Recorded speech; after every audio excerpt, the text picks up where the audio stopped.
Hi friends, మళ్ళీ వచ్చిన సాంబార్ అంటే ఇష్టం లేని వాళ్ళు ఎవ్వరూ ఉండరండి. చిన్నపిల్లల నుంచి పెద్దవాళ్ళ వరకు చాలా ఇంట్రెస్ట్గా తింటారు. ఇందులో శనగపప్పు యాడ్ చేస్తే చాలా టేస్టీగా వస్తుంది. సాంబార్ అంటే మాకు ప్రాణం, అందులో ఉన్న ముక్కలైతే ఇంకా ఇష్టం అనేవాళ్ళు కూడా ఉన్నారండి. అలాంటి వాళ్ళందరూ అయితే ఈ విధంగా అయితే చేయడం మర్చిపోకండి, ట్రై చేయండి. ట్రై చేస్తేనే కదండి తెలిసేది దాని టేస్ట్ అనేది. శనగపప్పు యాడ్ చేయడం మాత్రం మర్చిపోకండి. వేడి వేడి అన్నంలో ఈ సాంబార్ వేసుకుని అప్పడాలు ఆవకాయ వాటితో నంచుకుని తింటే ఉంటుంది, చాలా టేస్ట్ ఉంటుందండి.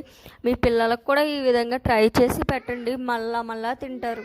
లైట్గా బెల్లం, సాంబార్ పొడి, అలాగే కొత్తిమీర కూడా వేసేసుకోండి. లాస్ట్లో మనం పెట్టే తాలింపు ఉంటుంది చూడండి, దానివల్ల టేస్ట్ వచ్చేస్తుందండి ఆటోమేటిక్గా. నా షార్ట్ వీడియో మీకు నచ్చినట్టయితే లైక్ కొట్టి షేర్ చేసి నా ఛానల్ని సబ్స్క్రైబ్ చేసుకోండి మర్చిపోకండి. రెడీ అయిపోయిందండి సాంబార్ అయితే, చక్కగా భలేగా వచ్చింది.